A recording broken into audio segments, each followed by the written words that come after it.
अस्सलाम वालेकुम students, ARS education के प्लेटफॉर्म से मैं हूं मिस राशिदा।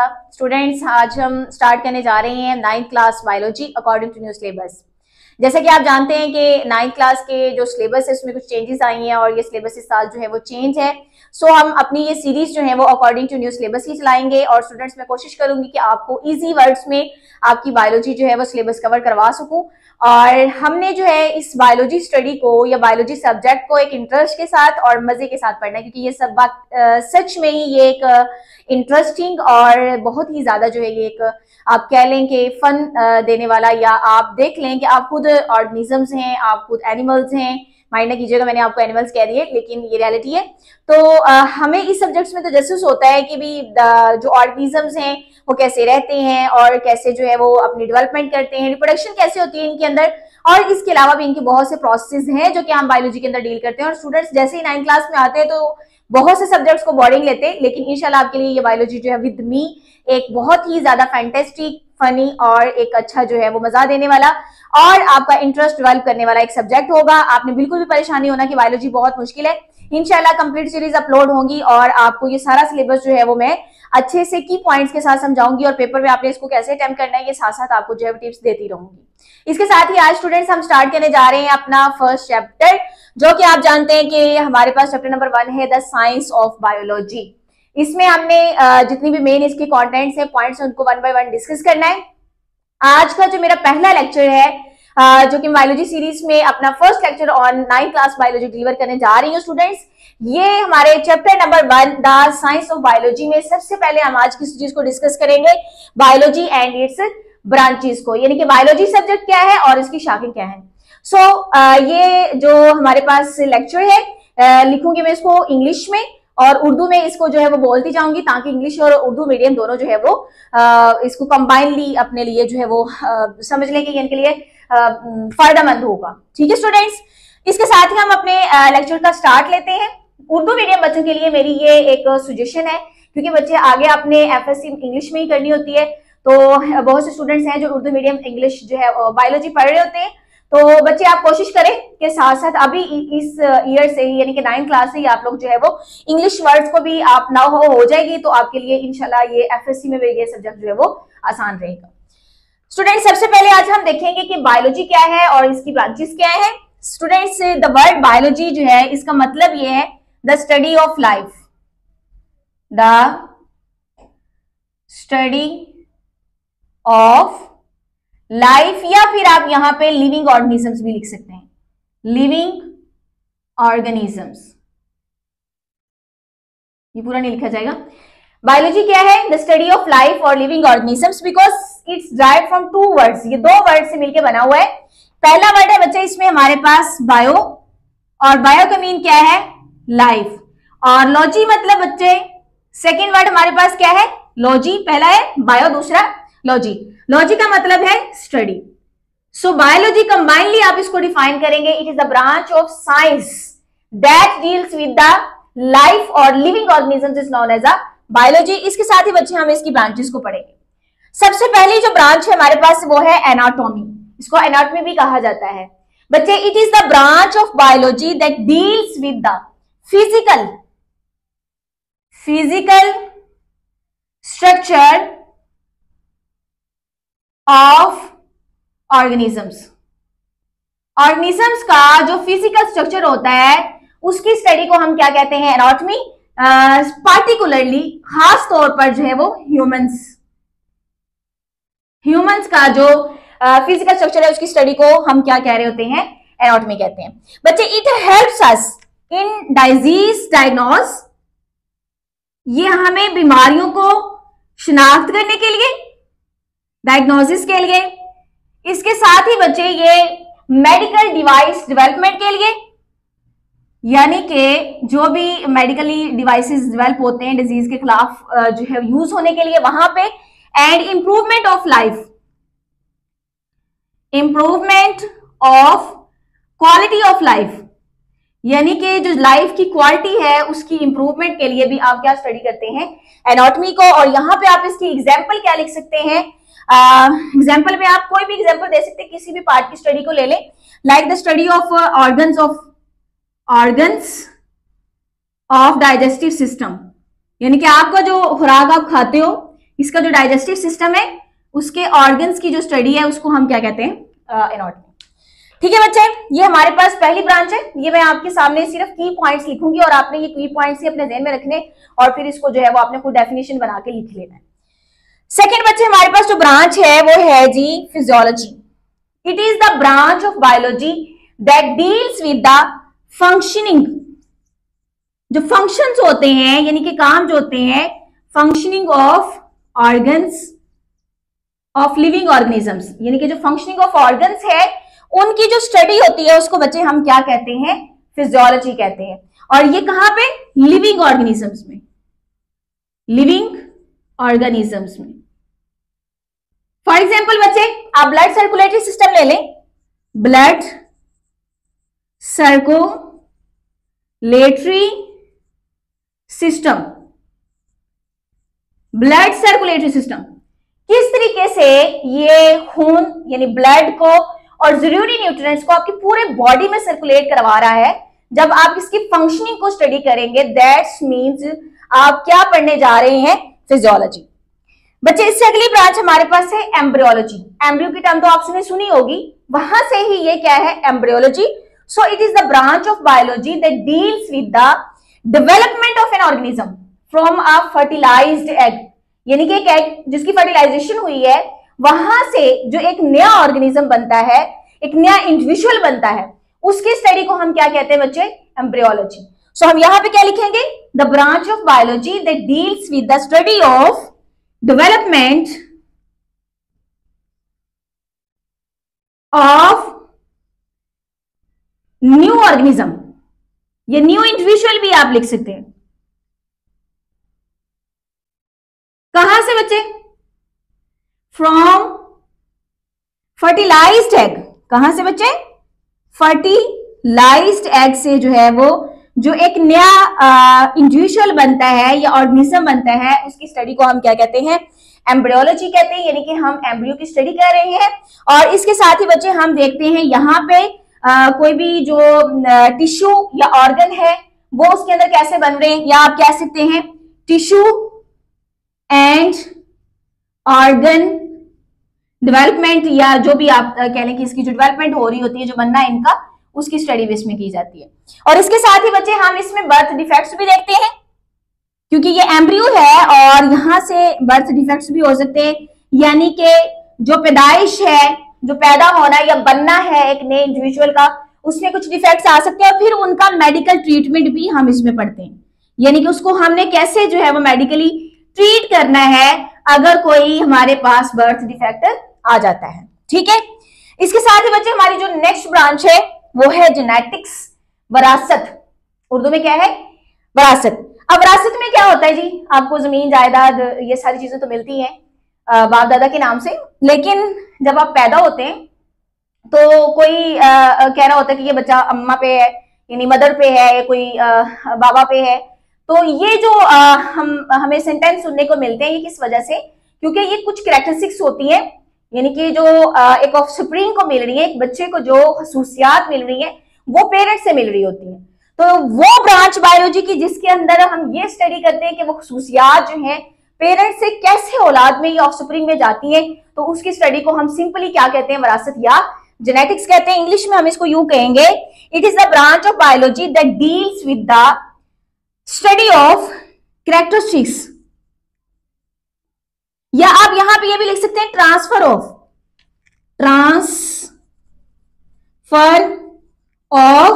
कैरेक्टरिस्टिक्स, यानी कि कैरेक्टरिस्टिक्स का ट्रांसफर होना कहां से बच्चे, फ्रॉम पेरेंट्स टू ऑफस्प्रिंग, यानी कि वालिदैन से बच्चों में खसूसियात की मुंतकली जो है उसको हम क्या कहते हैं, जेनेटिक्स कहते हैं बच्चे। इसमें हम जेनेटिक डिजीज को भी देखेंगे कि जेनेटिकली कौन सी ऐसी जेनेटिक्स डिजीज आती हैं और इनको क्योर कैसे किया जाता है, इनका इलाज कैसे किया जाता है। आप यहाँ पे इसका ट्रीटमेंट, ये क्योर लिखे, इसको भी इसमें स्टडी किया जाता है। और इसके साथ ही बच्चे यहाँ पे हम जो बेटर वैरायटीज होती हैं प्लांट्स की वो भी बना रहे होते हैं, और ये भी हम जेनेटिक्स के थ्रू ही बनाते हैं।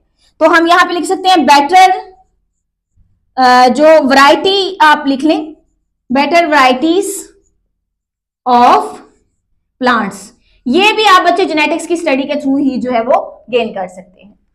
इसके साथ ही बच्चे हम पढ़ेंगे molecular biology, the branch of biology that deals with the molecular biological molecules, यानी कि यहां पे आप क्या लिखेंगे, it is study of biological molecules, जो बायोलॉजिकल मॉलिक्यूल्स होते हैं इनकी स्टडी है। तो बच्चे सवाल ये आता है कि बायोलॉजिकल मॉलिक्यूल्स क्या होते हैं। ये बच्चे जो कार्बोहाइड्रेट्स, आप रोटी खाते हो ना दाल के साथ या कोई भी आप अदर सालन लगा लें, उसके साथ जब आप रोटी खा रहे होते हो तो it means you have to intake carbohydrates, proteins, इस तरह की जो है वो आप बायोलॉजिकल मॉलिक्यूल्स को गेन कर रहे हो, अपनी बॉडी में लेके जा रहे हो ताकि आप नॉरिश कर सको, ग्रो करो और आपकी ग्रोथ हो, डेवलपमेंट हो। तो वहां पे जो हमें बायोलॉजिकल मॉलिक्यूल्स रिक्वायर्ड होते हैं उनकी स्टडी हम किस में कर रहे होते हैं, मॉलिक्यूलर बायोलॉजी में। सो बायोलॉजिकल मॉलिक्यूल्स की स्टडी है जिसमें क्या आ जाता है बच्चे, कार्बोहाइड्रेट्स,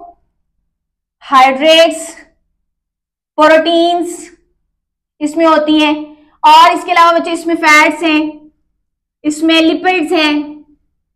ये सारी स्टडी जो है बच्चे किस में जाती है, मॉलिक्यूलर बायोलॉजी में। इसके अलावा बच्चे हम इसके अंदर बायोलॉजिकल जो प्रोसेस होते हैं उनको भी देखते हैं हमारे बॉडी के अंदर, biological processes like metabolism, anabolism.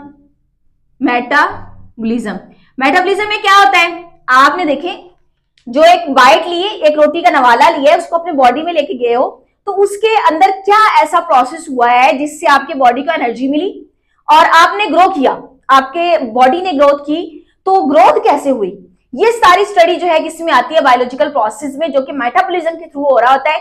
इसमें दो प्रोसेस आगे होते हैं, मजीद इंशाल्लाह हम बायोलॉजी को पढ़ते हुए इनको सीख लेंगे, एनाबॉलिज्म एंड कैटाबॉलिज्म। एनाबॉलिज्म का मतलब होता है छोटे छोटे मॉलिक्यूल्स को जोड़ के आपने एक बड़ा मॉलिक्यूल तैयार करना है, कॉम्प्लेक्स मॉलिक्यूल, और कैटाबॉलिज्म का मतलब होता है कि आपने बड़े को तोड़ के छोटे में जो है वो कन्वर्ट करना है। खैर इसको हम बाद में स्टडी करेंगे। सो मॉलिक्यूलर बायोलॉजी, इसके अलावा बच्चे ये ड्रग्स डेवलपमेंट के अंदर भी जो है ये हमें हेल्पफुल करती है। ड्रग्स डेवलपमेंट जो भी इस तरह के जो है वो बायोमॉलिक्यूल हम इस्तेमाल कर रहे होते हैं इन प्रोसेस में, उनका क्योर, इनकी ट्रीटमेंट जो है, ये सारी स्टडी जो है इसके अंदर की जाती है। ओके हो गया स्टूडेंट्स। इसके बाद हमारे पास जो नेक्स्ट ब्रांच है वो है हिस्टोलॉजी। कहीं पे हिस्टोलॉजी का वर्ड आ जाए, उर्दू मीडियम में भी यही होता है, तो बच्चे इसका मतलब होता है स्टडी ऑफ टिश्यू। किसकी स्टडी है ये, टिश्यू की। वो टिश्यू जो आप वो शादी पे जाते हैं और हेयर वगैरह साफ करने के लिए यूज करते हैं, है ना बिल्कुल नहीं बच्चे, ये वो टिश्यूज हैं जो हमारे बॉडी के ऑर्गन्स बना रहे होते हैं, और इनकी हम डेफिनेशन भी देखते हैं। सबसे पहले देखते हैं the branch of biology that deals with the, अच्छा यहां पे ना एक वर्ड लिखने लगी हूं, माइक्रोस्कोपिक। बच्चे कुछ वर्ड्स होते हैं जो बड़े जरूरी होते हैं, आप लोगों ने 9th क्लास अभी स्टार्ट की है, इंशाल्लाह with the passage of time आपको जरूरी चीजें सिखाती जाऊंगी। तो कुछ वर्ड्स हैं जो कि आपने एग्जैक्ट वहां पे पुट करने हैं। देखिए ना, टिश्यू है, बॉडी टिश्यू है, तो आपको बॉडी के अंदर टिश्यू कहीं नहीं नजर आएगा। जैसे आपको खाने के टेबल के ऊपर टिश्यू नजर आ जाता है ना, ऐसे इंसान की बॉडी के अंदर आपको टिश्यू नजर नहीं आएगा। ये माइक्रोस्कोपिक स्टडी होती है। सो माइक्रोस्कोपिक जो है स्टडी ऑफ टिश्यूज जो है बच्चे, इसको क्या कहते हैं हम, हिस्टोलॉजी कहते हैं। ठीक है, अच्छा अब इसके अंदर जो है हमने डिफाइन करना है किसको बच्चे, टिश्यू को। तो टिश्यू बच्चे क्या है, group of cell perform similar functions. Cells का एक ऐसा बच्चे ग्रुप जो कि सेम काम कर रहा होता है, यानी कि अगर डाइजेशन करनी है तो सारे जो है रोटी को डाइजेस्ट करने में लगे होंगे, अगर सर्कुलेशन करनी है तो तमाम टिश्यूज मिलके ऑर्गन्स बना रहे हैं, ऑर्गन सिस्टम बना रहे हैं, तो वो सिर्फ सर्कुलेटरी सिस्टम के अंदर ही बिजी होंगे। तो यानी कि आप जानते हैं सेल हमारी जो है वो स्ट्रक्चरल एंड फंक्शनल यूनिट है हमारे बॉडी का, हमारी लाइफ का। तो सेल, ऐसे सेल का ग्रुप जो कि सेम काम करते हो उनको हम बच्चे क्या कहते हैं, टिश्यू कहते हैं। और टिश्यू की जो माइक्रोस्कोपिक स्टडी होती है उसको बच्चे हम क्या कहते हैं, हिस्टोलॉजी। और इसमें भी हम development of tissues and organs को भी स्टडी करते हैं कि कैसे टिश्यू डेवलप करता है और फिर ये कैसे जो है ये ऑर्गन्स में कन्वर्ट हो जाता है, फिर आगे ऑर्गन से ऑर्गन सिस्टम बन जाता है। तो ये हमारे पास जो स्टडी है ये क्या कहलाएगी? हिस्टोलॉजी। नेक्स्ट बच्चे हमारे पास क्या है? पैलेंटोलॉजी। बच्चे पैलेंटोलॉजी का मतलब होता है फॉसिल्स की study, the branch of biology that deals with the study of fossils. Study of fossils. अच्छा बच्चे, ये स्टडी ऑफ फॉसिल्स क्यों की जाती है? फॉसिल्स क्या होते हैं? बाकियात। क्या होते हैं बच्चे? सॉरी उर्दू थोड़ी सी वीक है लिखने में। बाकियात। बाकियात कैसे?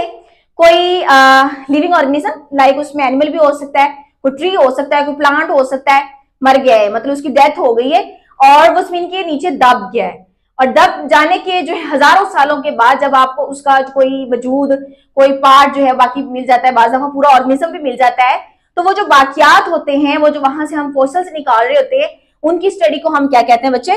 पैलेंटोलॉजी कहते हैं, यानी स्टडी ऑफ फॉसिल्स। उर्दू में हम कहेंगे कि जानवरों के बाकियात की जो पढ़ाई होती है, जो स्टडी होती है, उसको हम क्या कहते हैं? पैलेंटोलॉजी कहते हैं। बच्चे ये फॉसिल्स जो होते हैं ये एवोल्यूशनरी रिलेशनशिप ऑफ ऑर्गेनिजम्स के लिए जरूरी होते हैं, यानी कि ये जो एक जानवर है इसका पीछे जो है वो अपने बाओजदाद जानवरों के साथ क्या तल्लक था, क्या उसके साथ इसकी मुशाबत है या नहीं है, इस स्टडी के लिए हम इसको यूज करते हैं। तो हम कह सकते हैं कि ये जो है एवोल्यूशनरी स्टडी के लिए इस्तेमाल होता है। एवोल्यूशनरी स्टडी ऑफ ऑर्गेनिजम्स, ये ऑर्गेनिजम्स की एवोल्यूशनरी स्टडी के लिए यूज होता है। फॉसिल्स का जो रिकॉर्ड होता है, लाइक हम यहाँ पे अगर एग्जांपल लें, फॉर एग्जांपल डायनासोर देख लें। जो डायनासोर है बच्चे, इसके फॉसिल्स होते हैं, ये इस बात की निशानदही करते हैं कि कभी जमीन के ऊपर बड़े बड़े रिप्टाइल्स भी थे, जेंट रिप्टाइल्स भी थे, यानी कि इसके जो है वो बाकियात से हमें इस बात का जो है वो अंदाजा होता है। फिर हम इसको इसके बाओजदाद के साथ इसकी सिमिलैरिटीज, डिससिमिलैरिटीज वगैरह को कंपेयर करके फॉसिल्स की स्टडी से हम पिछली जो हिस्ट्री होती है उसके बारे में, जो आप पिछली हिस्ट्री पढ़ रहे होते हैं ना, साइंटिस्ट ने आपको प्रोवाइड की होती है, तो वो इन्हीं फॉसिल्स के रिकॉर्ड की बेस पे की होती है कि पिछले जमानों में ऐसे जानदार पाए जाते थे। इसके साथ ही बच्चे नेक्स्ट हमारे पास पॉइंट है टैक्सोनॉमी। टैक्सोनॉमी, और इसको कहते हैं दर्जात में डिवाइड करना, यानी कि ग्रुप बंदी कर देना। टैक्सोनॉमी ग्रुप बंदी कर देना। सो it is the branch of biology that deals with the study of classification of organisms into groups. आपने क्या करना है बच्चे? Classification of organisms. ऑर्गेनिजम्स की क्लासिफिकेशन है बच्चे, किसमें? Into groups. आपने उनको ग्रुप्स में डिवाइड कर दिया, लेकिन किस बेस पे? Similarities and dissimilarities. यानी आपने उनको उनकी मुशाबत या उनके इख्तलाफ की बेस पे उनको क्या कर दिया? ग्रुप्स में डिवाइड कर दिया, और उनकी ये ग्रुप्स में दर्जा बंदी या डिवीजन या तकसीम जो है ये क्या कहलाएगी बच्चे? टैक्सोनॉमी, दर्जात या ग्रुप बंदी कहलाएगी। और ये टैक्सोनॉमी बच्चे आप किस लिए करते हो? आप जो है डाइवर्सिटी ऑफ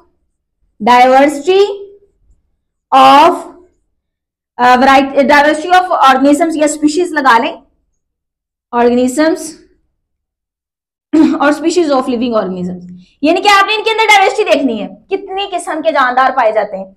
और इसके अलावा भी न्यू स्पीशीज आइडेंटिफाई होती हैं इसमें आप स्टडी करने के बाद। आइडेंटिफिकेशन, वो इसी एग्जांपल में आप इसको ले लें टैक्सोनॉमी को। जैसे आप देखें ना कि हमारे पास जितने भी जो एनिमल्स हैं या ऑर्गेनिजम्स हैं जिनके पर होते हैं और उड़ते हैं, और हम सब इन सबको क्या कहते हैं? परिंदे। अब देखिए कौवा भी उसमें आ जाता है, कबूतर भी आ जाता है। तो ये हमने क्या कर दिया, जिनके अंदर सिमिलैरिटीज थी, सेम जो है वो जिनके अंदर कैरेक्टरिस्टिक्स पाई जाती थी, खसूसियात पाई जाती, उनका मिला के हमने ग्रुप बना दिया और उसको हमने क्या नाम दे दिया जी? बर्ड्स का नाम दे दिया। तो इस तरीके से जो ऑर्गेनिजम्स की दर्जा बंदी इनकी सिमिलैरिटीज या डिससिमिलैरिटीज की बेस पे, यानी कि सेम चीजों की बेस पे या इख्तलाफ की बेस पे, उसको हमने क्या नाम दिया? टैक्सोनॉमी का। जी स्टूडेंट्स, इसके साथ ही हम अगले पॉइंट्स को पढ़ते हैं। फ्रेंड्स, अगला पॉइंट हमारे पास है इकोलॉजी। इकोलॉजी क्या है बच्चे? It is the branch of biology that deals with the relationship of organisms with their environment, यानी कि एक ऑर्गेनिज्म का अपने एनवायरनमेंट के साथ क्या रिलेशनशिप है, उसकी जो स्टडी होती है उसको बच्चे हम क्या कहते हैं, ecology. So branch of biology that deals with the